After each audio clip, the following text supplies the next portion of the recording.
വീണ്ടും വരുന്നവരായ യേശു ക്രിസ്തുവിന്റെ നാമത്തിൽ എല്ലാവർക്കും സ്നേഹവന്ദനം. ഇന്ന് നമ്മള് മൂന്നാമത്തെ സെക്ഷനാണ് എടുത്തിരിക്കുന്നത്. ഈ മൂന്നാമത്തെ സെക്ഷൻ എടുത്തിട്ടും ഇത്രയും ദിവസമായിട്ടും പല രീതിയിൽ സോഷ്യൽ മീഡിയ വഴി നമ്മൾ ബംഗ്ലാദേശിൻ്റെതായിട്ടുള്ള കാര്യങ്ങൾ പലതും നമ്മൾ പുറത്തേക്ക് വിട്ടിട്ടും ഇന്ന് വരെ വലിയ മാധ്യമങ്ങൾക്ക് മാമാക്കൾക്കൊന്നും ഇതെടുക്കാനുള്ള സാഹചര്യം ഉണ്ടായിട്ടില്ല. എങ്കിലും ആദ്യമേ തന്നെ ഒരു വാക്യം വായിച്ചുകൊണ്ട് ഞാൻ തുടങ്ങുകയാണ്. അത് 1 പത്രോസ് 3:14. നീതി നിമിത്തം കഷ്ടം സഹിക്കേണ്ടി വന്നാലും നിങ്ങൾ ഭാഗ്യവാന്മാർ. അവരുടെ ഭീഷണിത്തുങ്കൽ ഭയപ്പെടുകയും കലങ്ങുകയും വരുത്. എന്നാൽ ക്രിസ്തുവിനെ നിങ്ങളുടെ ഹൃദയങ്ങളിൽ കർത്താവായി വിശുദ്ധീകരിക്കും. ഈ ഒരു വാക്യം വായിച്ചുകൊണ്ട് തുടങ്ങുന്ന എന്റെ വിഷയത്തിലേക്ക് കയറുന്നതിന് മുമ്പ് കഴിഞ്ഞ ക്ലാസ്സിൽ ഞാനൊരു പുസ്തകത്തിന്റെ പേര് പറഞ്ഞു. പക്ഷെ ആ പുസ്തകത്തിന്റെ പേര് പറഞ്ഞപ്പോൾ പുസ്തകത്തിന്റെ പേര് മാറിപ്പോയി. ഞാൻ പറഞ്ഞത് ഖിലാഫത്ത് സ്മരണകൾ എന്ന് പറയുന്ന പുസ്തകത്തെ പറ്റിയാണ് പറഞ്ഞത്. എന്നാൽ ഖിലാഫത്ത് സ്മരണകൾ എന്ന് പറയുന്ന പുസ്തകത്തിലല്ല, ആ പുസ്തകമല്ല, വാര്യംകുന്നത്ത് കുഞ്ഞഹമ്മദ് ഹാജി എന്ന് പറയുന്ന പുസ്തകത്തിലാണ് മലബാർ കലാപത്തിലെ കലാപകാരികൾ എന്ന് പറയുന്ന M ഗംഗാധരൻ എഴുതി DC ബുക്സ് ഇറക്കിയിരിക്കുന്ന പുസ്തകത്തിന്റെ അകത്ത് പറഞ്ഞ ഒരു ഭാഗത്തെ ഞാനത് എന്റെ വോയിസ് കേൾക്കില്ലേ? ഇടയ്ക്ക് വെച്ച് കട്ടായി പോയി. കേൾക്കാം. ഓക്കെ. അപ്പൊ ആ ഒരു പുസ്തകം ഞാൻ പറഞ്ഞത് മാറിപ്പോയിട്ടുണ്ട്. അത് ഒരാള് എനിക്ക് എന്റെ യൂട്യൂബിന്റെ അകത്ത് വന്ന് എഴുതിയിട്ട് നീ പറയുന്ന കള്ളത്തരമാണ്, അങ്ങനെ ഒരു സംഭവം നടന്നിട്ടേ ഇല്ല, ഒരു പുസ്തകത്തിൽ നിന്ന് നിനക്കത് കിട്ടത്തില്ല എന്ന് എന്നോട് പറഞ്ഞതുകൊണ്ട് ഞാൻ അന്നേരം ഒന്നുകൂടെ ഒന്ന് പരിശോധിച്ചപ്പോഴത്തേനും പുസ്തകം മാറിപ്പോയിട്ടുണ്ട് എന്നുള്ളത് ശരിയാണ്. പുസ്തകത്തിന്റെ പേര് ഞാൻ ഖിലാഫത്ത് സ്മരണകൾ എന്നാണ് പറഞ്ഞത്. എന്നാൽ അതല്ല, വാര്യംകുന്നത്ത് കുഞ്ഞഹമ്മദ് ഹാജി എന്ന് പറയുന്ന M ഗംഗാധരൻ എഴുതിയ പുസ്തകത്തിൽ നിന്ന്. ആ പുസ്തകത്തിന്റെ പേജ് നമ്പർ സഹിതമായിട്ട് ഞാൻ വായിക്കുന്നു. Page number 66. ഒരുപാട് പുസ്തകങ്ങൾ ഞാനും അനിൽവേറും ഒക്കെ ഇങ്ങനെ വായിച്ചു മാറുന്നില്ല. ഒരു പുസ്തകത്തിന്റെ പേര് മാറിയാൽ ഞങ്ങൾ പറയുന്ന കണ്ടന്റ് അങ്ങനെ മാറാറില്ല. കഴിഞ്ഞ ക്ലാസ്സിൽ ഞാൻ പറഞ്ഞിരുന്നു, ഈ 1921 ഒരു കൊടി ഉണ്ടാക്കിയ കാര്യം, ഒരു ബാനർ ഉണ്ടാക്കി മുസ്ലിങ്ങൾ നിന്നിരുന്നു, ജിഹാദികൾ നിന്നിരുന്നു. അത് ഞാനൊന്ന് വായിക്കാം. ആ പുസ്തകത്തിന്റെ 66-ാമത്തെ പേജ്. എന്നാൽ താനൂരിൽ നിന്ന് വന്ന ആളുകൾ മുൻകൂട്ടി ദൃഢനിശ്ചയം എടുത്തതിന്റെ ചില അടയാളങ്ങൾ പ്രകടമാക്കിയിരുന്നു. കൃത്യമായ ആസൂത്രണമൊന്നും ഇല്ലെങ്കിൽ തന്നെയും താനൂരിൽ നിന്നുള്ള ഖിലാഫത്തുകാർ ഒന്നുകൂടി വായിക്കണം. താനൂരിൽ നിന്ന് വന്നാന്ന് പറഞ്ഞപ്പോഴേക്കും കട്ടായി പോയിരുന്നു, പിന്നെ ഇപ്പഴാ വന്നത്. അത് ഒരു കാര്യം ചോദിച്ചോട്ടെ, അനിൽബേറിന് മാത്രമാണോ എല്ലാവർക്കും മാത്രമാണോ എന്നൊരു ഡൗട്ട് ഉണ്ട് കേട്ടോ. എനിക്ക് സോറി അതെ അങ്ങനെയാണെങ്കിൽ ഒന്നുകൂടി വായിച്ചു. അപ്പൊ എന്റെ പ്രശ്നമാണ്. ശരി. എന്നാൽ താനൂരിൽ നിന്ന് വന്ന ആളുകൾ മുൻകൂട്ടി ദൃഢനിശ്ചയം എടുത്തതിന്റെ ചില അടയാളങ്ങൾ പ്രകടമാക്കിയിരുന്നു. കൃത്യമായ ആസൂത്രണമൊന്നും ഇല്ലെങ്കിൽ തന്നെ താനൂരിൽ നിന്നുള്ള ഖിലാഫത്തുകാർ നിരന്നു നിന്നുകൊണ്ടാണ് മുന്നോട്ട് നീങ്ങിയത്. ശക്തമായ ലക്ഷ്യബോധമാണ് ഇത് പ്രകടമാക്കുന്നത്. അവർ 52 ഇഞ്ച് 26 ഇഞ്ച് വലിപ്പമുള്ള ഒരു പതാക കയ്യിലേന്തിയിരുന്നു. പതാകയുടെ മുകൾ ഭാഗത്ത് വെളുത്ത നിറത്തിൽ ചന്ദ്രക്കലയും നക്ഷത്രങ്ങളും അറബി ഭാഷയിലുള്ള ഏതാനും വാചകങ്ങളും ആലേഖനം ചെയ്തിരുന്നു. ദൈവം ഉന്നതനാണ്, ഖിലാഫത്ത്, മനസ്സിടറാതെ സാവധാനം പോരാട്ടത്തിന് ഇറങ്ങിത്തിരിക്കുക, തീർച്ചയായും നിങ്ങൾ വിജയിക്കും, ദൈവം നിങ്ങളോട് കൂടെയുണ്ട്. ഇതാണ് അറബിയിൽ എഴുതിയ വാചകങ്ങളുടെ അർത്ഥം. ഇങ്ങനെ ആലേഖനം ചെയ്ത ഒരു പതാക തിരൂരങ്ങാടിയിൽ നിന്ന് അറിയിപ്പ് കിട്ടിയതിന് ശേഷമുള്ള ചുരുങ്ങിയ സമയം കൊണ്ട് തയ്യാറാക്കാനാവുകയില്ല. അതിനാൽ തന്നെ പോരാട്ടത്തിന് ഇറങ്ങിത്തിരിക്കുക എന്ന ചിന്ത താനൂരിലെ ഖിലാഫത്തുകാർക്കിടയിൽ തിരൂരങ്ങാടിയിലുണ്ടായ മജിസ്ട്രേറ്റിന്റെ ആയുധ പരിശോധനയ്ക്ക് മുമ്പ് തന്നെ ഉണ്ടായിരുന്നുവെന്ന് വ്യക്തമാണ്. പുസ്തകത്തിന്റെ പേരൊന്നുകൂടെ പറയുന്നു, വാര്യംകുന്നത്ത് കുഞ്ഞഹമ്മദ് ഹാജി, M ഗംഗാധരൻ, മലബാർ കലാപത്തിന്റെ കലാപകാരികൾ എന്ന് പറയുന്ന വിഷയം DC ബുക്സ് ഇറക്കിയിരിക്കുന്ന ബുക്ക്. അതിന്റെ അകത്ത് ഞാൻ ഖിലാഫത്ത് സ്മരണ എന്നാണ് പറഞ്ഞത്. പക്ഷെ ഞാൻ പറഞ്ഞ വിഷയ കണ്ടന്റ് അത് തന്നെയായിരുന്നു. കാരണം ഈ കർഷക സമരമാണ് അന്ന് അവിടെ ഉണ്ടാക്കിയെന്ന് പറഞ്ഞ് നടക്കുകയാണ്. ദൈവ ഉന്നതനാണെന്നും പറഞ്ഞുകൊണ്ട് ഈ കറുത്ത തുണിയിൽ വെള്ള ബോർഡ് എഴുതിക്കൊണ്ട് പോയിട്ട് എന്തിനാണ് ഈ ബാക്കിയുള്ളവരെല്ലാം വെട്ടുകയും കുത്തുകയൊക്കെ ചെയ്ത് എന്നിട്ട് നീയൊക്കെ പറയണം അങ്ങനെ ഒരു സംഭവം നടന്നിട്ടില്ലാന്നോ? എടാ, ഞങ്ങള് വായിക്കുന്ന പുസ്തകങ്ങളിൽ നിന്ന് ഞങ്ങൾ പറയത്തുള്ളൂ. അല്ലാതെ നിന്നെ പോലൊക്കെ ആരെങ്കിലും ഏതെങ്കിലും വാട്സപ്പ് യൂണിവേഴ്സിറ്റി നിന്ന് തറപറ പനാന്നും പറഞ്ഞ് എഴുതി തരുന്ന സാധനമല്ല ഞങ്ങൾ കൊണ്ടുപോയി വായിക്കുന്നത്. കാശ് കൊടുത്ത് പുസ്തകം മേടിച്ചിട്ട് തന്നെ വായിക്കുന്നത്. ആദ്യമത്തെ അടി നിലക്ക് തന്നെ ഇരിക്കട്ടെ. ഇനി രണ്ടാമത്തെ വേറൊരു പുസ്തകം, മുസ്ലിം ന്യൂനപക്ഷ സമൂഹങ്ങൾ അറിഞ്ഞിരിക്കേണ്ട മതവിധികൾ, യൂറോപ്യൻ ഫത്വ കൗൺസിൽ ഫത്വ എന്ന് വെച്ച് കഴിഞ്ഞാല് ന്യൂനപക്ഷമായിരിക്കുന്ന മുസ്ലിം ന്യൂനപക്ഷമായിരിക്കുന്ന സ്ഥലങ്ങളിൽ ഭൂരിപക്ഷം മറ്റുള്ളവർ താമസിക്കുന്നുണ്ടെങ്കിൽ, എന്ന് വെച്ചാൽ അമുസ്ലിം രാജ്യത്ത് താമസിക്കുന്ന മുസ്ലിം എങ്ങനെ ജീവിക്കണം എന്നുള്ളതിനെ പറ്റിയുള്ള ഒരു ഫത്വയാണ് ഇത്. ഒരുപാട് ഫത്വ ഉള്ളതിൽ ഏകദേശം 125 മുകളിൽ ഫത്വയുള്ളതിൽ ഒന്നാമത്തെ ഫത്വയായിട്ടാണ് ഇത് കൊടുത്തിരിക്കുന്നത്. അമുസ്ലിം രാജ്യത്ത് താമസിക്കുന്ന മുസ്ലിം. ചോദ്യം ഇങ്ങനെയാണ്: ഞാനിപ്പോൾ താമസിക്കുന്നത് ബ്രസീലിലാണ്. മുസ്ലിമായ ഒരാൾ അമുസ്ലിം രാജ്യത്ത് താമസിക്കുന്നതിനെ സംബന്ധിച്ച മതവിധി എന്താണ്? ഖുറാൻ, പ്രവാചകചര്യ, മഹാന്മാരായ പണ്ഡിതന്മാരുടെ അഭിപ്രായങ്ങൾ എന്നിവയുടെ വെളിച്ചത്തിൽ അല്പം വിശദമായ മറുപടി പ്രതീക്ഷിക്കുന്നു.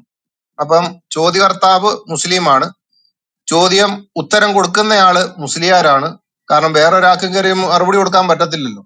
അതുകൊണ്ട് ആ മറുപടി ഇങ്ങനെയാണ്: മുസ്ലിമായ ഒരാൾ ഇസ്ലാമിക ലോകത്തിന് വെളിയിൽ താമസിക്കുന്നത് സംബന്ധിച്ച് നീണ്ട ചർച്ചകൾ നടന്നിട്ടുണ്ട്. ഈ വിഷയത്തിൽ അങ്ങേയറ്റം തീവ്രമുറ്റിയ അഭിപ്രായങ്ങളും നാം കേട്ടിട്ടുണ്ട്. അമുസ്ലിം രാജ്യങ്ങളിൽ താമസിക്കുന്ന മുസ്ലിങ്ങൾ എത്രയും വേഗം അവിടം വിട്ടു പോകണമെന്നാണ് അത്തരം തീവ്ര ചിന്താഗതിക്കാർ പറയുന്നത്. ബഹുദൈവാരാധികൾക്കിടയിൽ താമസിക്കുന്ന മുസ്ലിങ്ങളെ താൻ കൈയൊഴിഞ്ഞതായി പ്രവാചകൻ പ്രഖ്യാപിക്കുന്ന ഒരു തിരുവചനമാണ് അവരുടെ തെളിവ്. പ്രസ്തുത വചനത്തിന്റെ ആശയങ്ങളും സാധുവാവിധത്തിലും വഴിയെ വിശദീകരിക്കാം. ഉപരിസൂചിത അഭിപ്രായങ്ങൾ ഒട്ടേറെ മുസ്ലിങ്ങൾക്ക് പ്രയാസമുണ്ടായിട്ടുണ്ട്. എന്ന് വെച്ച് കഴിഞ്ഞാല് മുഹമ്മദ് നേരത്തെ പറഞ്ഞിട്ടുണ്ട്, ബഹുദൈവ വിശ്വാസികൾക്കിടയിൽ താമസിക്കുന്ന മുസ്ലിങ്ങളെ ഞാൻ ശുപാർശ കാലത്ത് പോലും അവർക്ക് വേണ്ടി ഞാൻ ശുപാർശ ചെയ്യുകയില്ല എന്ന് പറയുന്നുണ്ട്. എന്നാല് ഈ വിഷയത്തിൽ അവർ പറയുന്ന ഒരു കാര്യമുണ്ട്.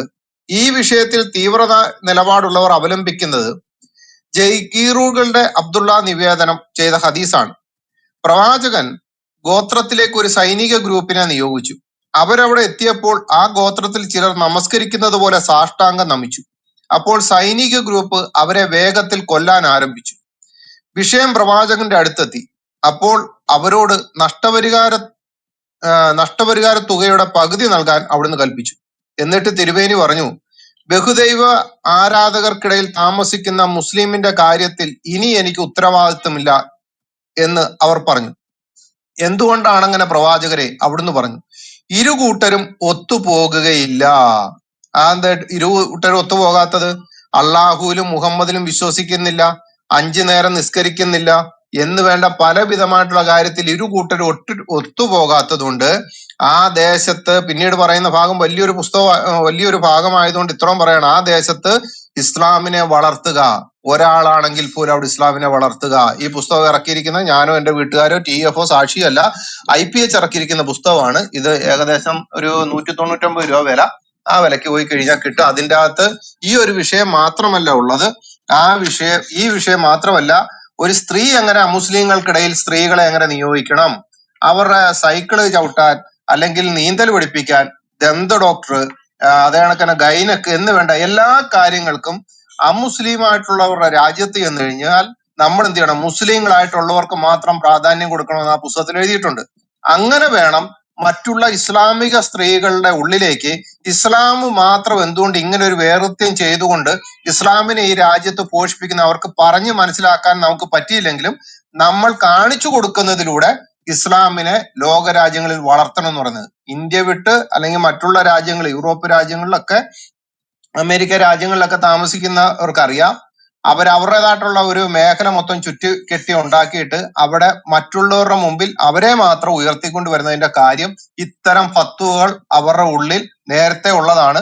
ഇത് മാത്രമല്ല, എൻ്റെ കയ്യിൽ വേറൊരു പുസ്തകം നെല്ലിക്കുന്നത്ത് കുഞ്ഞാ മുഹമ്മദ് മുസ്ലിയാർ എഴുതിയിരിക്കുന്ന ഒരു ഫത്വയുണ്ട്. അതിൻ്റെ അകത്തും വിദേശത്ത് പോയി എന്ന് വെച്ച് കഴിഞ്ഞാൽ മുസ്ലിങ്ങളായിട്ടുള്ളവരുടെ രാജ്യത്ത് പോയി താമസിച്ചു കഴിഞ്ഞാൽ എങ്ങനെ ആയിരിക്കണം നമ്മൾ മുസ്ലിങ്ങൾക്ക് അവിടെ പ്രാധാന്യം കൊടുക്കേണ്ടത് എന്നുള്ളത് ഒരു ഫത്വ എഴുതിയിട്ടുണ്ട്. അതുപോലെ തന്നെ ഫത്വക്കുൽ മുഈൻ എന്ന് പറയുന്ന പുസ്തകത്തിന്റെ അകത്ത് കടൽ യാത്രയെ പറ്റി പറയുന്ന സ്ഥലത്ത് എഴുതി വെച്ചിട്ടുണ്ട്.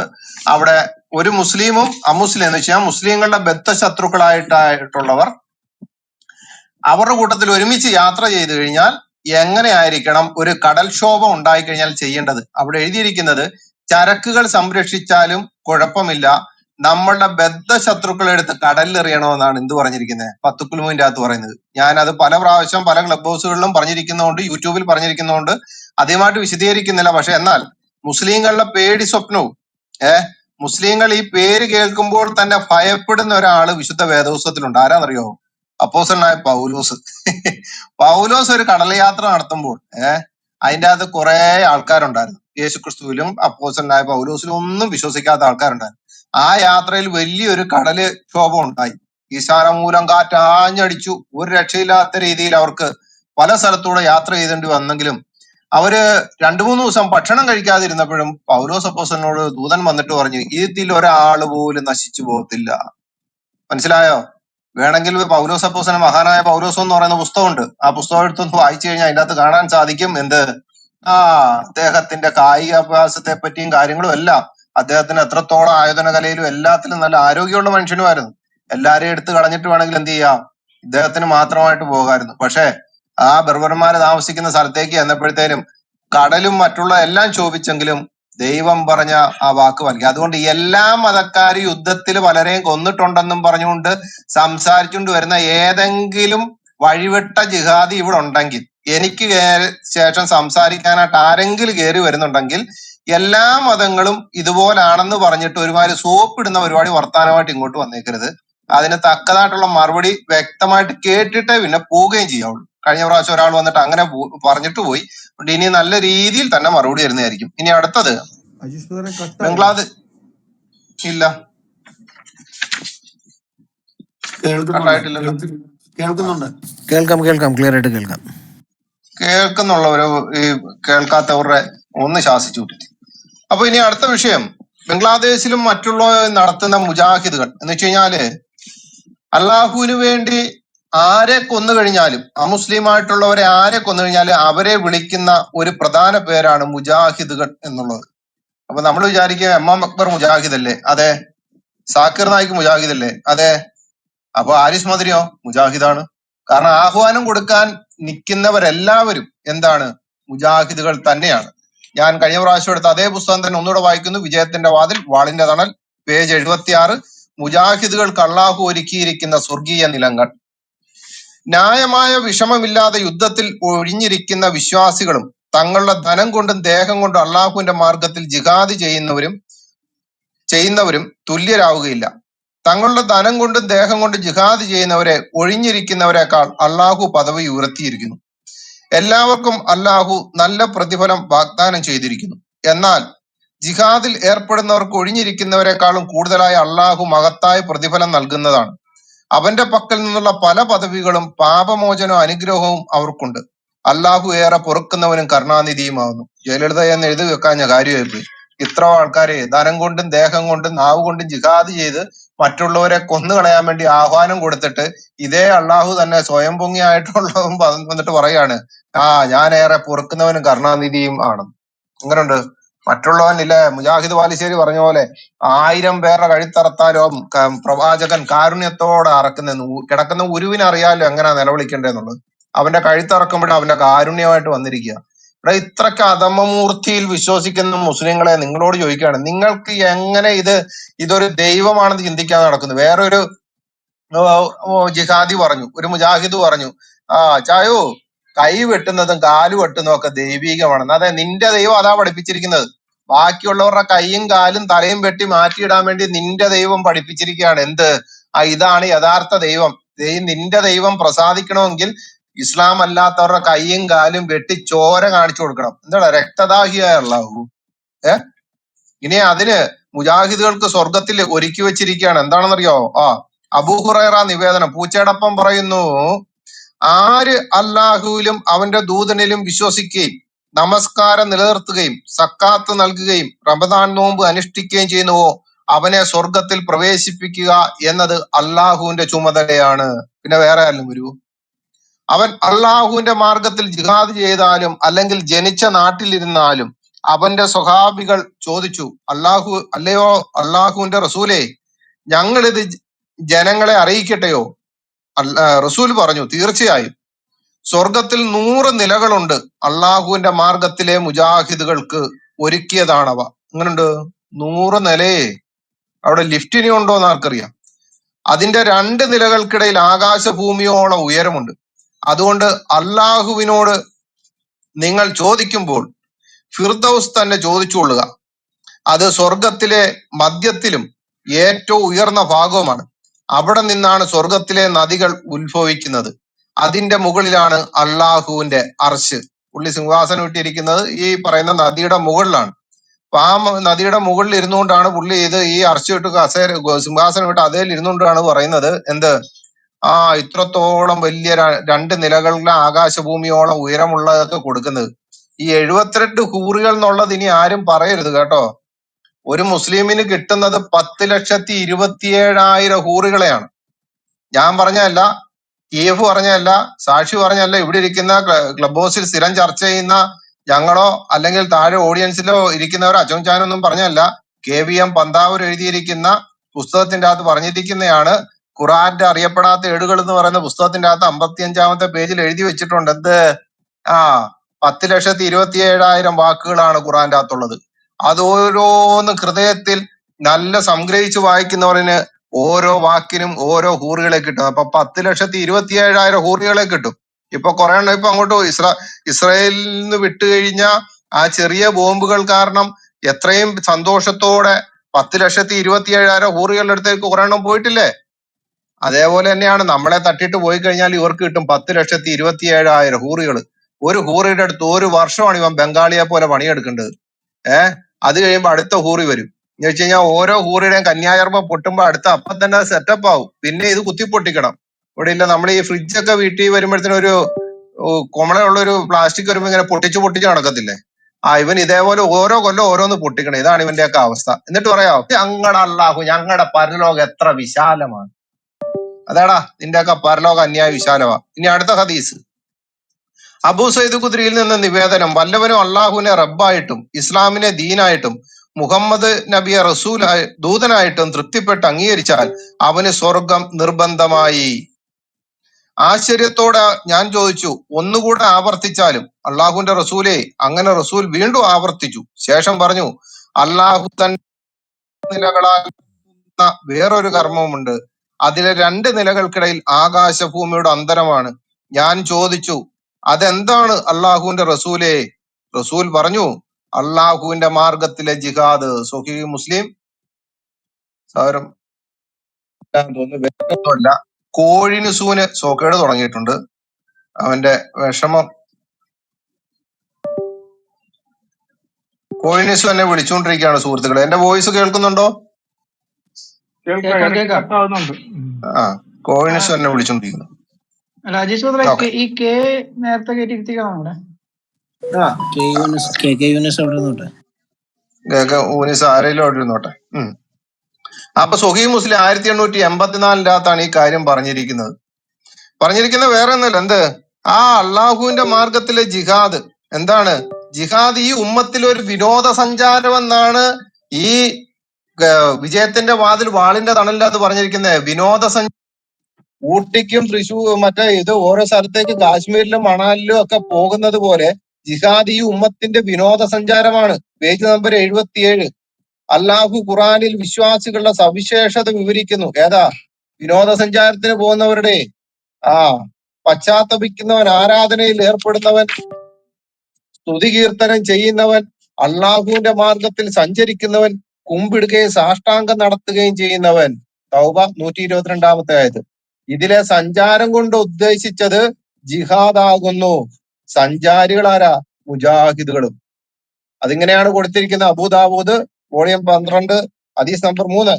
അബൂ ഉമാമയിൽ നിന്ന് നിവേദനം, വിനോദയാത്രയ്ക്ക് സമ്മതം ചോദിച്ച ഒരാളോട് റസൂൽ പറഞ്ഞു, തീർച്ചയായും എന്റെ ജനതയുടെ വിനോദസഞ്ചാരം അള്ളാഹുവിന്റെ മാർഗത്തിലുള്ള ജിഹാദാകുന്നു.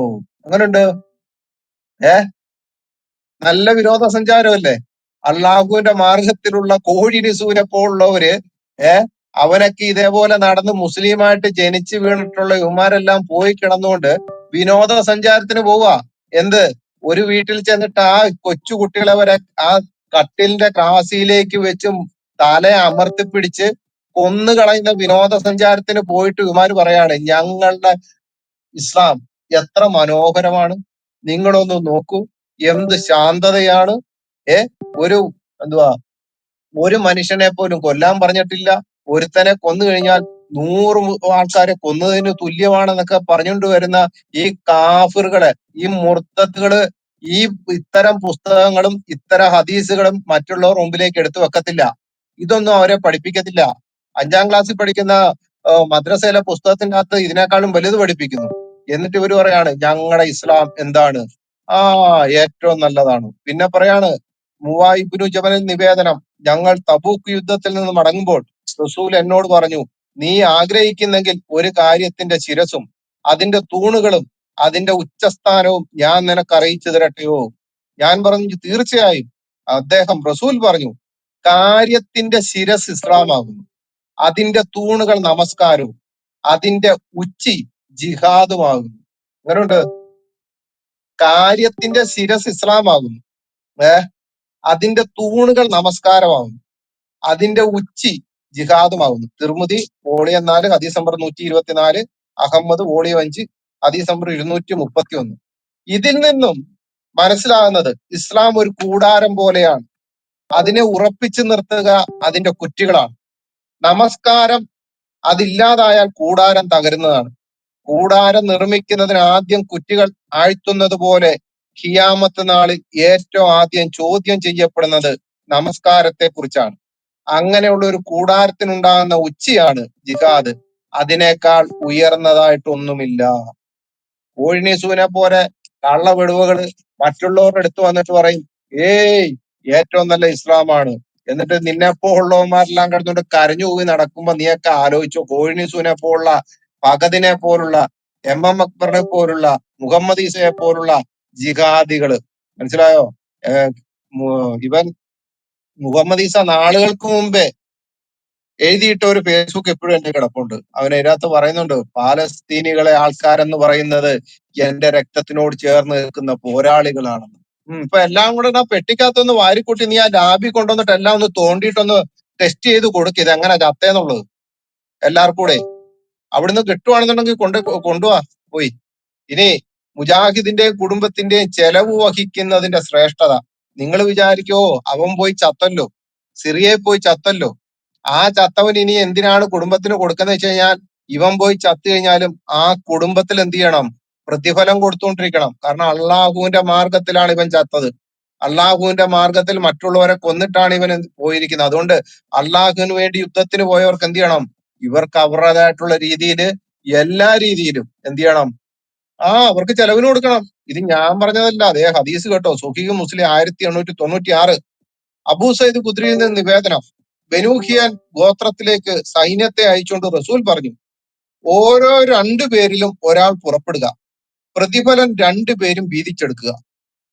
എന്നിട്ട് ഇവിടെ ഒരു വിശദീകരണം കൊടുത്തിരിക്കുകയാണ്, യുദ്ധത്തിന് പുറപ്പെടാത്ത ആൾക്കാർ മുജാഹിദുകളുടെ കാര്യങ്ങൾ ഏറ്റെടുത്ത് നടത്തണം, അതുവഴി ജിഹാദിന്റെ പ്രതിഫലത്തിന് അവരും തുല്യ അർഹരാണ് എന്നതാണ് സാരം. ജിഹാദ് ഫർള് കിഫയാണ് എന്നതിനും ഇരിക്കുന്നവർക്ക് ഉത്തരവാദിത്വമുണ്ട് എന്നതിനും ചില പണ്ഡിതന്മാർ ഇത് തെളിവാക്കിയിട്ടുണ്ട്. എന്ന് വെച്ച് കഴിഞ്ഞാല് മുജാഹിദായിട്ടുള്ളവൻ യുദ്ധത്തിന് പോയിട്ട് കണ്ടവനെ കൊന്ന് സ്വയം ചത്തി വീണ് കഴിഞ്ഞാലും ഒരു കാര്യം ഉറപ്പാണ്, അവന്റെ വീട്ടിലേക്കുള്ളത് കൊടുത്തോണം. പെൻഷൻ കിട്ടുന്ന കണക്ക് ജീവിതകാലം മുഴുവൻ ഇവര് കൊടുത്തുകൊണ്ടിരിക്കണം. അങ്ങനെ കൊടുക്കാതിരുന്നാൽ ഇവൻ ഇസ്ലാമിന് പുറത്താ. മനസ്സിലായി? ഇവൻ ഇസ്ലാമിന് പുറത്താണ്. എന്നിട്ട് അടുത്ത ഹദീസ്, സയ്യിദ് ഇബ്നു ഖാലിദിൽ നിന്ന് നിവേദനം, റസൂൽ പറഞ്ഞു, ആരൊരു യോദ്ധാവിനെ തയ്യാറാക്കുന്നുവോ അവൻ യുദ്ധം ചെയ്തിരിക്കുന്നു, ആരൊരു യോദ്ധാവിന്റെ കുടുംബ ചെലവ് വഹിക്കുന്നുവോ അവൻ യുദ്ധം ചെയ്തിരിക്കുന്നു. സ്വഹീഹുൽ ബുഖാരി 2843, മുസ്ലിം 1895. കാരണം ആരൊരു യോദ്ധാവിനെ തയ്യാറാക്കുന്നോ, അതാണ് ഈ കൊച്ചു കുട്ടികളെയൊക്കെ എന്താണ് വെറുതെ യുദ്ധത്തിന് വേണ്ടി പറഞ്ഞു വിടുന്നത്. വേറൊരു കഥയും കൂടെ ഉണ്ട്, ഈ പുസ്തകത്തിൽ തന്നെ എഴുതി വെച്ചിട്ടുണ്ട്. ഒരു ഉമ്മ 2 കുട്ടികളെ ഒരുമിച്ച് യുദ്ധത്തിന് പറഞ്ഞു വിടുന്നത്. എന്നിട്ട് ചോദിക്കുകയാണ്, എന്റെ മകൻ മരിച്ചുവോ, അവൻ അള്ളാഹു പറഞ്ഞിരിക്കുന്ന സ്വർഗത്തിലെത്തിയോ, അവന് ഭൂമിയിലെ ഉള്ളതിനേക്കാൾ വലിയ സുന്ദരികളായിട്ടുള്ള സ്ത്രീകളെ കിട്ടിയോ ഉസ്താദെ എന്നും ചോദിച്ചുകൊണ്ട് ഈ തള്ള ചെല്ലുന്നത്. എങ്ങനെയുണ്ട്? ഇത്തരം പരിപാടിയാണ് ഇസ്ലാമിൽ നടക്കുന്നത്. അതിപ്പോ ആരൊരു യോദ്ധാവിനെ തയ്യാറാക്കുന്നു, എം അക്ബർ യോദ്ധാവിനെ തയ്യാറാക്കി പി സ്കൂളിൽ നിന്ന് പറഞ്ഞു വിട്ടു. ശരിയായിരിക്കുമല്ലോ, പുള്ളിയുടെ സ്കൂളിൽ ഉണ്ടായിരുന്നേയാണല്ലോ അത്. അയാളെ അങ്ങോട്ട് പറഞ്ഞു വിട്ടു. അപ്പൊ എന്താണ്, ഇവൻ അവിടെ യുദ്ധം ചെയ്തു കഴിഞ്ഞു. ഇനി ആരൊരു യോദ്ധാവിന്റെ കുടുംബ ചെലവ് വഹിക്കുന്നുവോ അവന് യുദ്ധം ചെയ്തിരിക്കുകയാണ്. ഇത് സ്വഹീഹുൽ ബുഖാരിയിൽ നിന്നും മുസ്ലിമിൽ നിന്നും ഉള്ളതാണ്. കള്ള കാഫറുകൾ എന്നിട്ട് പറയും, ഏയ് അവൻ ഒരിക്കലും ഇസ്ലാം അല്ലാന്ന്. അറിഞ്ഞതുവാ. ഇനി അടുത്തത്, സയ്യിദ് ഇബ്നു ഖാലിദിന് നിവേദനം, റസൂൽ പറഞ്ഞു, നോമ്പുകാരനെ നോമ്പ് തുറപ്പിക്കുന്നവന് അവന്റെ നോമ്പിന്റെ അത്ര തുല്യ പ്രതിഫലമുണ്ട്, ഒട്ടും കുറയുന്നില്ല. അള്ളാഹുവിന്റെ മാർഗത്തിന് യോദ്ധാവിനെ തയ്യാറാക്കുന്നവന് അവന്റെ യുദ്ധത്തിന്റെ അത്ര തന്നെ പ്രതിഫലമുണ്ട്, ഒട്ടും കുറയാതെ. തിർമിദി വോളിയം 2 ഹദീസ് നമ്പർ 151, ഇബ്നു മാജ വോളിയം 1 ഹദീസ് നമ്പർ 555 സ്വഹീഹ്.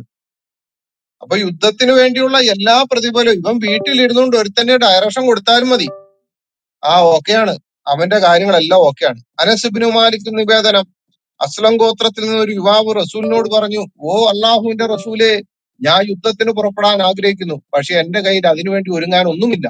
റസൂൽ പറഞ്ഞു, നീ ഇന്ന ഇന്ന ആളെ അടുത്തു പോവുക, അദ്ദേഹം യുദ്ധത്തിന് തയ്യാറായിരിക്കുന്നു, പക്ഷെ പിന്നീട് രോഗബാധിതനായി. അങ്ങനെ അദ്ദേഹം അയാളുടെ അടുക്കൽ പോയി, എന്നിട്ട് പറഞ്ഞു, റസൂൽ അങ്ങയോട് സലാം ചൊല്ലിയിരിക്കുന്നു, താങ്കളുടെ സജ്ജീകരണ സാമഗ്രികൾ എനിക്ക് തന്നാലും.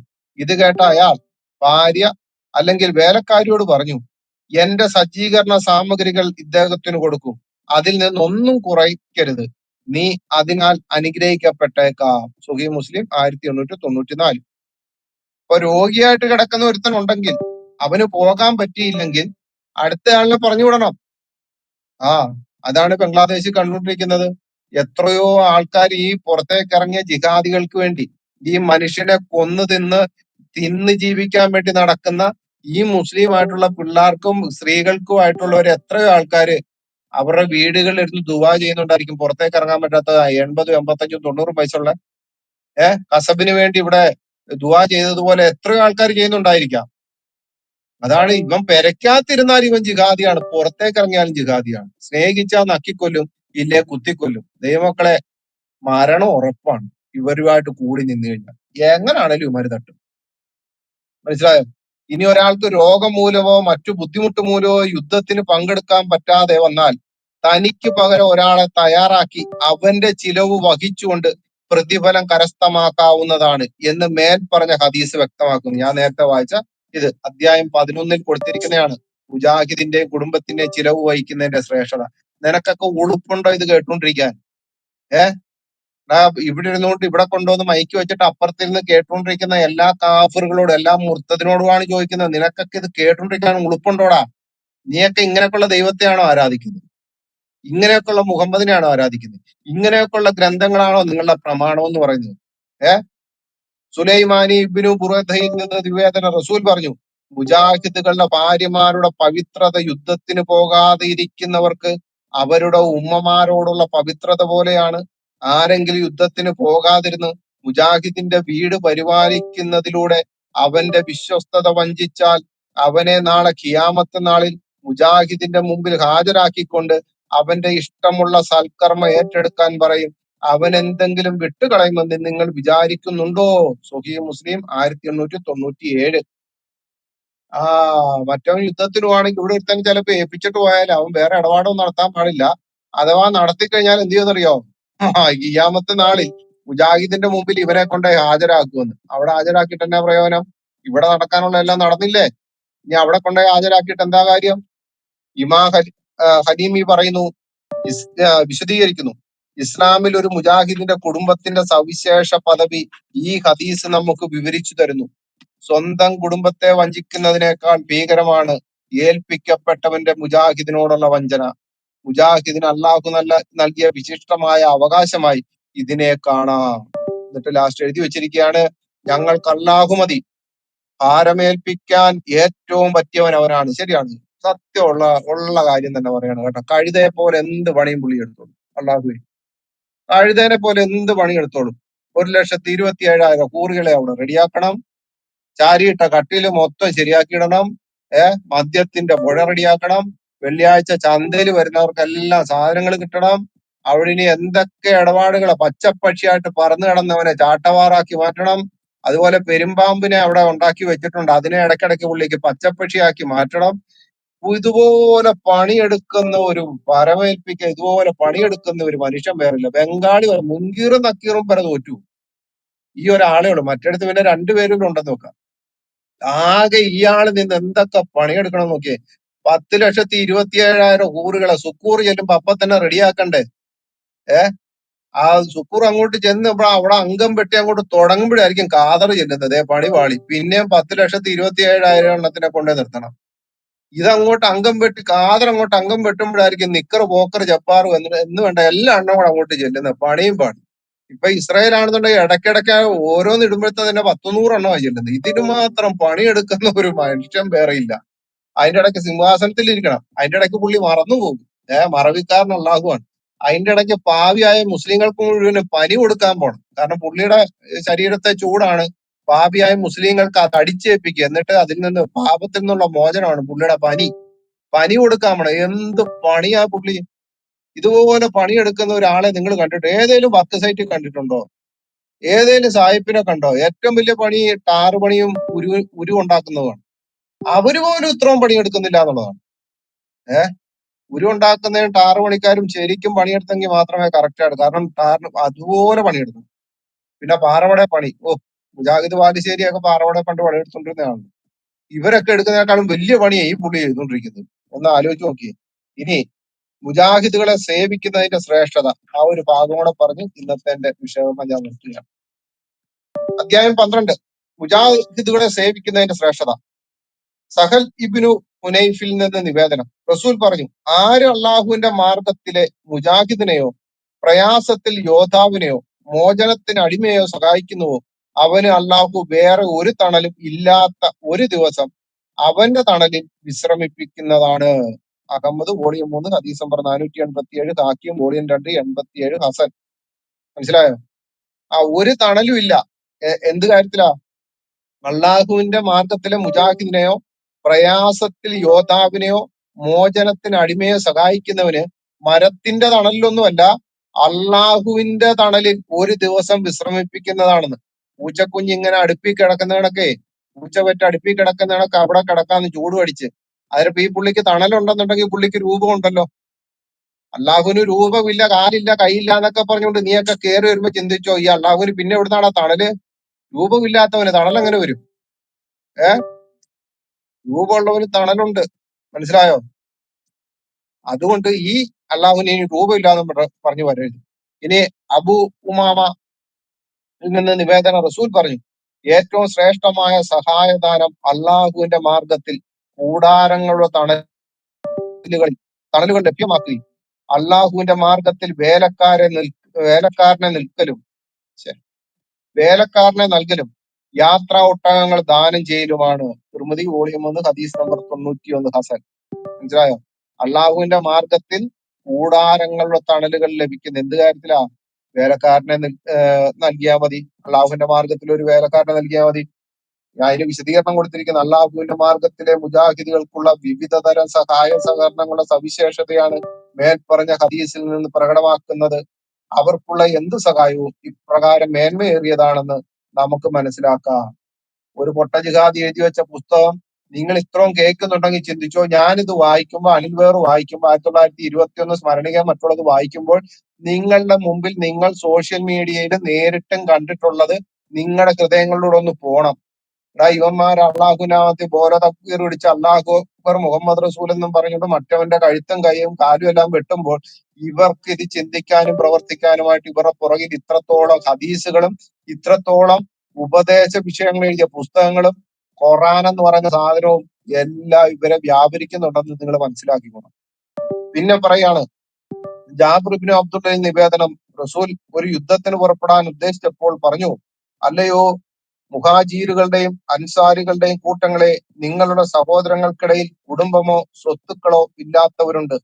അതുകൊണ്ട് നിങ്ങളിൽ ഒരാൾ അവരിൽ 2 or 3 പേരെ കൂടെ കയറ്റൂ. എന്നിട്ട് ജാബിർ പറഞ്ഞു, ഞാൻ അവരെ പോലെ തവണ അടിസ്ഥാനത്തിൽ എന്റെ ഒട്ടകത്തിന്മേൽ യാത്ര ചെയ്തു. അബൂദാവൂദ് വോളിയം 3 ഹദീസ് നമ്പർ 41. സ്വഹീഹാണത്. അടുത്തത് മുആയിബിനു ജബലിൽ പറഞ്ഞു, അള്ളാഹുവിന്റെ മാർഗത്തിലെ സംഘത്തിൽ സഹകാരികളായവയും അവർക്ക് നന്മ ചെയ്യലും അവർക്ക് മൃഗങ്ങളെ എത്തിച്ചു കൊടുക്കലും 10 ഹജ്ജ് ചെയ്യുന്നതിനേക്കാൾ ഞാൻ ഇഷ്ടപ്പെടുന്നു. ഏതാ? കണ്ടവനെ കൊല്ലാനും കണ്ടവന്റെ വീട്ടിൽ കയറി ബലാത്സംഗം ചെയ്യാനും പാവപ്പെട്ട സ്ത്രീകളെ വെട്ടിക്കീറാനും വയറ് കുത്തിക്കീറി പുറത്തേക്ക് കൊച്ചിനെ എടുത്തിടാനും 1921 സ്മരണിക പുസ്തകത്തിന്റെ അകത്ത് എഴുതിയിട്ടുണ്ടത്.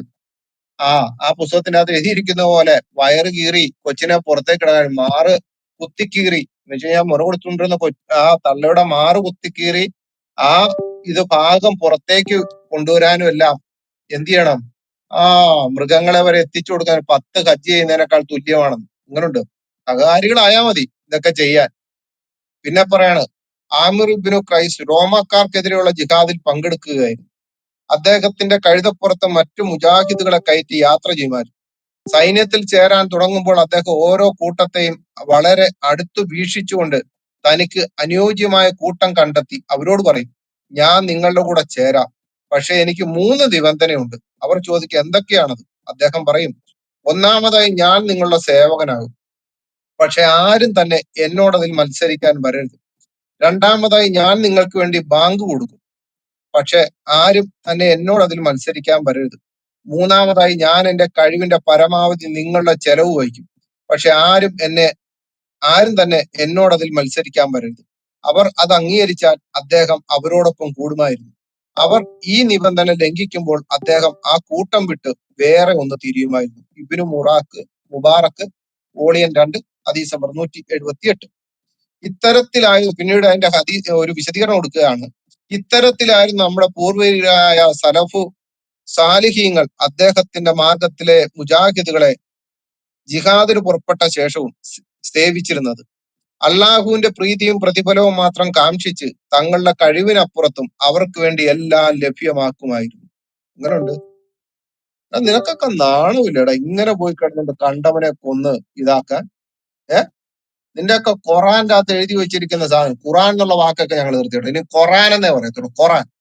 കാരണം ഖുറാൻ എന്ന് പറഞ്ഞു കഴിഞ്ഞാൽ ഇവനൊക്കെ എന്തോ ബുദ്ധിമുട്ട്. ഖുറാൻ, ആ ഖുറാന്റെ അകത്ത് എഴുതി വെച്ചിരിക്കുന്ന, ഹദീസിന്റെ അകത്ത് എഴുതി വെച്ചിരിക്കുന്നതായിട്ടുള്ള കാര്യങ്ങൾ ചെറുപ്പകാലം മുതലേ നിന്റെയൊക്കെ ചെവിക്കകത്തേക്ക് ഇങ്ങനെ കയറ്റിവിട്ട് കണ്ടവനെ ഇപ്പോഴും നീയൊക്കെ മറ്റുള്ളവർ ഓരോരുത്തർ വിചാരം, അയ്യോ ആ മുസ്ലിമിനെ കണ്ട അദ്ദേഹം നമ്മളെ കണ്ട മുഖത്ത് നോക്കി ചിരിക്കുന്ന, എടാ നിന്നെയൊക്കെ പരിഹസിച്ച് ഇരിക്കുന്നയാ.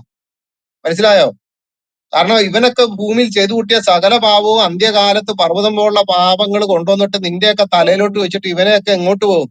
ഇവനൊക്കെ അങ്ങ് സ്വർഗത്തിലേക്ക് 10,27,000 ഹൂറികളുടെ അടുത്തേക്ക് അറമാദിക്കാൻ പോകുന്നതിന് അവൻ ചെയ്ത പാപം മൊത്തം നീയാടാ വഹിക്കുന്ന, എന്റെ പാപം മൊത്തം വഹിക്കാനുള്ള യഹൂദനും ക്രിസ്ത്യാനിയുമാണ് ഈ പോകുന്നതെന്ന് അവൻ മനസ്സിൽ പറഞ്ഞതിന്റെ പരിഹാസച്ചിരി, അല്ലാതെ ഇവന്റെ മുഖത്തൊന്നും പുഞ്ചിരിയല്ലത്. കാരണം അമുസ്ലിമിനെ നോക്കി പുഞ്ചിരിക്കാൻ പോലും പാടില്ല. അമുസ്ലിമിന്റെ വീട്ടിലേക്ക് വെളിച്ചം കൊടുക്കാൻ പാടില്ല എന്ന് പറഞ്ഞിരിക്കുന്നവന്റെ അടിമയാണ് ഇവര്. എന്നിട്ടാണ് കുറെ എണ്ണം വന്നിട്ട് പറഞ്ഞത്, അയ്യോ സഹോദര അവരെ പറ്റി അങ്ങനെ, പിന്നെ അങ്ങനെ പണയേണ്ടത്? അങ്ങനെ പണ എന്ന് പറഞ്ഞ കണക്കായിരിക്കും. അടുത്തത് അബുൽ ജഹം ഇബ്നു ഹുദൈഫ ഉദ്ധരിക്കുന്നു. അദ്ദേഹം പറഞ്ഞു, ഞാൻ യർമൂക്ക് യുദ്ധം കഴിഞ്ഞ് എന്റെ സഹോദരന്റെ പുത്രനെ അവിടെ അന്വേഷിച്ചു നടന്നു. എന്റെ കയ്യിൽ ഒരു പാത്രം വെള്ളം ഉണ്ടായിരുന്നു. അദ്ദേഹം അന്ത്യസമയത്താണെങ്കിൽ വെള്ളം കുടിപ്പിക്കാനും മുഖം തടവാനും വേണ്ടി ഞാൻ അദ്ദേഹത്തിന്റെ അടുത്ത് എത്തിയപ്പോൾ അദ്ദേഹം ദീർഘശ്വാസം വലിക്കുന്നു. ഞാൻ ചോദിച്ചു, താങ്കളെ വെള്ളം കുടിപ്പിക്കട്ടെ? അദ്ദേഹം അതെ എന്ന് ആംഗ്യം കാണിച്ചു. അതേസമയം അവിടെ നിന്ന് ഒരാൾ ആ എന്ന് മുരണ്ടു. ഉടനെ അദ്ദേഹം അയാളിലേക്ക് വിരൽ ചൂണ്ടി. ഞാൻ അവിടെ പോയി. അമ്ർ ഇബ്നു അസുവിന്റെ സഹോദരൻ ഹിഷാം ഇബ്നു ആസായിരുന്നു അത്. ഞാൻ ചോദിച്ചു, താങ്കളെ ഞാൻ വെള്ളം കുടിപ്പിക്കട്ടെ? അവനെന്ത് ഇതിനു മാത്രം വെള്ളം കുടിപ്പിക്കാൻ വേണ്ടി കിടക്കുന്ന ഷാപ്പുകാരനല്ലോ. ഉടനെ മറ്റൊരാൾ മൂളി, ആ ഹിഷാം. അയാളിലേക്ക് വിരൽ ചൂണ്ടി. ഞാൻ അവിടെ ചെന്നു. അപ്പോഴേക്കും അയാൾ മരിച്ചിരുന്നു. ഞാൻ ഹിഷാമിന്റെ അടുത്തേക്ക് മടങ്ങി. ഹിഷാം മരിച്ചിട്ടുണ്ടായിരുന്നില്ല. പിന്നെ ഞാൻ എന്റെ സഹോദര പുത്രന്റെ അടുത്തേക്ക് പോയി. അവിടെ എത്തിയപ്പോഴേക്കും അദ്ദേഹവും മരിച്ചു. അള്ളാഹു അവരുടെ മേൽ കരുണ ചൊരിയട്ടെ. വെള്ളം കൊടുക്കേണ്ട സമയത്ത് അങ്ങോട്ടും ഇങ്ങോട്ടും കൈ കൊണ്ട് ഒരു തുള്ളി വെള്ളം പോലും കിട്ടിയില്ല. പക്ഷെ ഇവിടെ സ്വന്തം മരണസമയത്ത് പോലും മറ്റു മുജാഹിദുകളുടെ ദാഹം ശമിപ്പിക്കാൻ പ്രയാസപ്പെട്ടവരാണ് സ്വഹാബാക്കൾ. ഇതൊക്കെ മൂലമാണ് അള്ളാഹുവിന്റെ വിശിഷ്ട പ്രീതിക്ക് അവർ അർഹരായത്. മനസ്സിലായോ? അവിടെ പോയിട്ട് വെള്ളം കൊടുത്താലും മതി. ആ വെള്ളം കൊടുത്തു കഴിഞ്ഞാലും എന്താണ്? അവർക്ക് ഏറ്റവും സന്തോഷമാണ്. അബ്ദുല്ലാഹി ഇബ്നു അബ്ബാസിൽ നിവേദനം, റസൂൽ സൈന്യത്തെ തയ്യാറാക്കി അവരോടൊപ്പം ബഖി അറ്റം വരെ നടന്നു. അവരെ അഭിമുഖീകരിച്ചുകൊണ്ട് പറഞ്ഞു, അള്ളാഹുവിന്റെ മാർഗത്തിൽ പുറപ്പെടും, അള്ളാഹുവെ ഇവരെ സഹായിക്കൂ. ഹാക്കിം വോളിയം 2 98-ാമത്തെ ഹദീസ്. അബൂബക്കർ സിദ്ദിഖ് ഷാമിലേക്ക് സൈന്യത്തെ നിയോഗിച്ചുകൊണ്ട് അമീർ യസീദ് ബിനു അബി സുഫിയാന്റെ കൂടെ നടന്നു. യസീദ് പറഞ്ഞു, താങ്കൾ കയറുകയാണെങ്കിൽ മൃഗപ്പുറത്ത് ഞാൻ ഇറങ്ങാം. അബൂബക്കർ സിദ്ദിഖ് പറഞ്ഞു, നീ ഇറങ്ങുന്നുമില്ല, ഞാൻ കയറുന്നുമില്ല. അള്ളാഹുവിന്റെ മാർഗത്തിൽ പാദങ്ങളിൽ പുരണ്ട ഈ മണ്ണ് അള്ളാഹു കണക്കിലെടുക്കാൻ വേണ്ടിയാണിത്. അപ്പൊ അവന്മാര് ചെരുപ്പ് ഇടത്തില്ല. ഇതെല്ലാം എവിടൊക്കെയോ കോപ്പിയടി ഉണ്ടെന്ന് നിങ്ങൾക്ക് മനസ്സിലായല്ലോ അല്ലേ? കർത്താവായ യേശു ക്രിസ്തു ശിഷ്യന്മാരെയൊക്കെ ഉപദേശവും ഒക്കെ പഠിപ്പിച്ച് പറഞ്ഞു വിട്ടപ്പോഴത്തേനും ചില കാര്യങ്ങളൊക്കെ പറഞ്ഞായിരുന്നു. എന്ത് കാലിലെ പൊടിയൊക്കെ ഒന്ന് അതിനെപ്പറ്റിയൊക്കെ ഒരു കാര്യമൊക്കെ നിങ്ങൾക്ക് മനസ്സിലായി കാണും. ഇത് മൊത്തം കോപ്പിയടിയല്ല. പക്ഷെ ഇവന്മാര് ചെയ്തത്, കർത്താവായ യേശു ക്രിസ്തു ശിഷ്യന്മാരെ അയച്ചത് വാളും കൊടുത്തിട്ട് നീ വിശ്വസിക്കയില്ലെങ്കിൽ കൊന്നുകളയൊന്നും പറഞ്ഞുകൊണ്ടല്ലായിരുന്നു.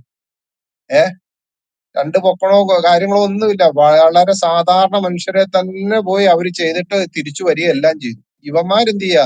ഇതിനെ എല്ലാത്തിനും എടുത്ത് കൈകൾ വാള് ഓന്തിക്കൊണ്ട് ഖുറാനും ഓതിക്കൊണ്ട് ചെന്നിട്ട് കണ്ടവനെ കൊല്ലുകയാണ്. ഇതെല്ലാം കോപ്പിയടിയാണ്. എത്ര കോപ്പിയടി ഹദീസുകളുണ്ടെന്ന് അറിയാവോ? ഒരു കണ്ണ് കണ്ടിട്ടില്ല, ഒരു ചെവി കേട്ടിട്ടില്ല, ഒരു മനുഷ്യന്റെ ഹൃദയത്തിൽ തോന്നിയിട്ടില്ല എന്നുള്ള ബൈബിൾ വാക്യത്തെ കൊണ്ടുപോയിട്ട് ഇവൻ കൊണ്ടുവന്നിട്ട് ഹദീസിന്റെ അകത്ത് കയറ്റി വെച്ചിരിക്കുക. അതേപോലെ തന്നെ പറഞ്ഞിരിക്കുന്നതാണ് നമ്മള് കർത്താവായ യേശുക്രിസ്തു പറഞ്ഞിരിക്കുന്ന കാര്യം. ഇത് നിങ്ങൾ എന്നെ, ഞാൻ നഗ്നനായിരുന്നു, നിങ്ങൾ എന്നെ ഉടുപ്പിച്ചില്ല. ഈ സാധനം അങ്ങനെ തന്നെ കൊണ്ടുപോയിട്ട് ഇപ്പുറത്ത് കയറ്റി വെച്ചു. എന്നിട്ട് പറയാണ്, ഞങ്ങൾ ആരുടെ ഒന്നും കോപ്പി അടിച്ചിട്ടില്ല, കള്ളക്കാഫറുകള്.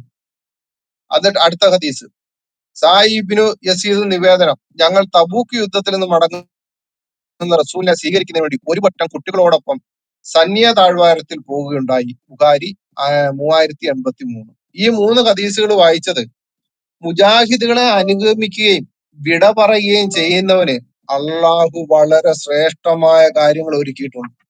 മനസ്സിലായോ? അള്ളാഹു വളരെ ശ്രേഷ്ഠമായ കാര്യങ്ങളാണ് ഒരുക്കി വെച്ചിരിക്കുന്നത്. എന്ത്? ഇത് രണ്ടും, ഈ കാര്യങ്ങൾ ചെയ്യുന്നവർക്ക് എന്ന് വെച്ച് കഴിഞ്ഞാൽ മുജാഹിദുകളെ അവരുടെ കൂട്ടത്തിൽ നടന്നുകൊണ്ട് അവരെ അനുഗമിക്കുകയോ അല്ലെങ്കിൽ അവർ പോകുമ്പോൾ അവർക്ക് വേണ്ടി അവരുടെ കൂട്ടത്തിൽ നടന്ന് അവരെ സന്തോഷിപ്പിക്കുകയൊക്കെ ചെയ്യുന്നവർക്ക് അള്ളാഹുവിന്റെ കോടതിയിൽ ഏറ്റവും വലിയ സന്തോഷമുണ്ട്. വാളിന്റെയും ശൂലത്തിന്റെയും ശ്രേഷ്ഠതയില് അവർ അവരുടെ ആയുധങ്ങൾ എടുക്കുകയും ചെയ്യട്ടെ. അന്നസ 102. അവരെ നേരിടാൻ വേണ്ടി നിങ്ങളുടെ കഴിവിൽപ്പെട്ട എല്ലാ ശക്തിയും നിങ്ങൾ ഒരുക്കുക. ഇബ്നു അബ്ബാസ് പറഞ്ഞു, എന്നാൽ വാളും ബില്ലും എന്നാണ് അറിയുക, കുതിരാഭ്യാസവും വാൾപ്പയറ്റും പഠിക്കൽ ഫർദ് കിഫായയാണ്. അബ്ദു ഇബ്നു ഉമറിൽ നിന്ന് വേദന, റസൂൽ പറഞ്ഞു, അന്ത്യനാളിന് തൊട്ടു മുമ്പ് വാളാൽ നിയോഗിക്കപ്പെട്ടവനാണ് ഞാൻ.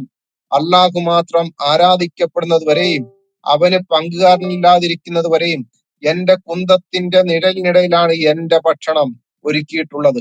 നിന്ദിക്കുന്നവർ എന്റെ കൽപ്പനയ്ക്കെതിരായിട്ടുള്ളവരാണ്. ആരൊരു ജനതയെ അംഗീകരിക്കുന്നുവോ അവർ അവരിൽപ്പെട്ടവരാകുന്നു. അഹമ്മദ് വോളിയം 2 ഹദീസ് നമ്പർ 9250. ഇബ്നുൽ ഖയ്യിം പറയുന്നു, ജിഹാദ് ആവശ്യമുള്ള സ്ഥലങ്ങളിൽ കുന്തം കൊണ്ടുള്ള പരിശീലനം സുന്നത്ത് നമസ്കാരത്തെക്കാൾ ശ്രേഷ്ഠമാണ് എന്ന് അഹമ്മദ് അഭിപ്രായപ്പെട്ടിട്ടുണ്ട്. അതുകൊണ്ട് ഒരു കാര്യം കൂടെ പറഞ്ഞു നിർത്തുകയാണ്. അബൂ മൂസ അശ്അരിയിൽ നിന്ന് നിവേദനം, റസൂൽ പറഞ്ഞതായി കേട്ടു, തീർച്ചയായും സ്വർഗത്തിന്റെ കവാടങ്ങൾ വാളിന്റെ തണലിനടിയിലാണ്. മുസ്ലിം, സുഹീഹ് മുസ്ലിം 1902. എന്റെ പൊന്നങ്ങാതിമാരെ, നീയൊക്കെ ഇത്ര ആൾക്കാരെ കൊന്നു തള്ളി ബംഗ്ലാദേശിലും ഇന്ത്യയിലും, ഇനി എന്നാണ് കേരളത്തിൽ ഇത് ഉണ്ടാകുന്നതെന്നും അറിയത്തില്ല. ഇതിനെ എല്ലാം കൊന്നു തള്ളിയിട്ട് നീയൊക്കെ ചെല്ലുമ്പോൾ, നീയൊക്കെ സ്വർഗത്തിന്റെ കവാടത്തിൽ ചെല്ലുമ്പോൾ ആ വാളിന്റെ തണലിൽ നീയൊക്കെ പോയി നിൽക്കും. ചില ഫേസ്ബുക്കിലും യൂട്യൂബിലും ഒക്കെ കണ്ടിട്ടില്ലേ, ഓരോ സാധനം ഇങ്ങനെ താഴേക്ക് വരുമ്പോഴത്തേനും ചാടിപ്പിടിക്കുന്നത്. അതേപോലെ അപ്രതീക്ഷിതമായിട്ട് വീഴുമ്പോൾ ചാടിപ്പിടിക്കാൻ അവന് കഴിവ് വേണം. നിന്റെയൊക്കെ തലയുടെ മുകളിലേക്ക് നേരെ എന്ത് ചെയ്യും? ഈ വാളുകൾ വീഴുമ്പോൾ അയ്യോ പൊത്തോ ദോക്ക് ദുക്കടാന്നും പറഞ്ഞിട്ട് കാര്യമില്ല. നിന്നെയൊക്കെ ആ വാളിനാൽ തന്നെ പിന്നെയും കൊല്ലും. നിന്നെയും കൊണ്ടൊക്കെ അള്ളാഹു ഒരുമിച്ച് നരകത്തിലേക്ക് എടുത്ത് ചാടും. നരകം തെറയാതെ വരുമ്പോ പുള്ളി എടുത്ത് ചാടും. അവസാനം ഇതെന്തായി തീരുമെന്ന് ഒരിടപാടുമില്ലാത്ത വിശ്വാസത്തിൽ നിൽക്കുന്ന നിന്നോടൊക്കെ പറയാണ്, നിങ്ങൾ വിശ്വസിച്ച് നടക്കുന്ന ആ വഴി ലോകത്തിലെ ഏറ്റവും മറ്റു മനുഷ്യരെ കൊന്നു തള്ളിക്കൊണ്ട് മറ്റുള്ളവർക്ക് ഭീതി വരുത്തിക്കൊണ്ട്, കാരണം എന്താ, മുഹമ്മദ് തന്നെ പറയുന്ന ഹദീസുണ്ട്, അള്ളാഹു എന്റെ മേൽ ഉണ്ടാക്കിയ ഏറ്റവും വലിയ സന്തോഷത്തിൽ ഒന്നാണ് 1 മാസത്തിനപ്പുറത്തേക്ക് ദൂരത്ത് വരെ എന്റെ പേര് കേട്ടാൽ ഭയപ്പെടുമെന്ന്. അത് തന്നെയാണ് നിങ്ങൾ ഏതെങ്കിലും ബസ്സിൽ കയറി എന്നിട്ട് അള്ളാഹു അക്ബർ എന്ന് പറഞ്ഞ ഒരു വായി കട വെച്ചിട്ട് ഇറങ്ങി ഓടി നോക്കിയേ, ആ ബസ്സിൽ നീയും കാണത്തില്ല. നീ ആദ്യമേ ഓടും, ബാക്കിയുള്ള ഒരു ജനലും ജില്ലും എല്ലാം പൊട്ടിച്ചിട്ട് എന്ത് ചെയ്യും? ഇറങ്ങി ഓടും. അതാണ് നിന്റെയൊക്കെ അവസ്ഥ. പക്ഷെ ഏത് തെരുക്കോണിലും എവിടെയും നിന്ന് ഞങ്ങൾക്ക് ഹല്ലേലൂയ സ്വോത്രം പറഞ്ഞാലും യേശു രക്ഷകനാണെന്ന് പറഞ്ഞു കഴിഞ്ഞാലും ഒരു മനുഷ്യനും അവിടെ നിന്നൊന്നും ഇറങ്ങി ഓടത്തില്ല, ഒരു ബസ്സിൽ നിന്നും ഇറങ്ങി ഓടത്തില്ല, ഒരു ട്രെയിനിൽ നിന്നും ഇറങ്ങി ഓടത്തില്ല.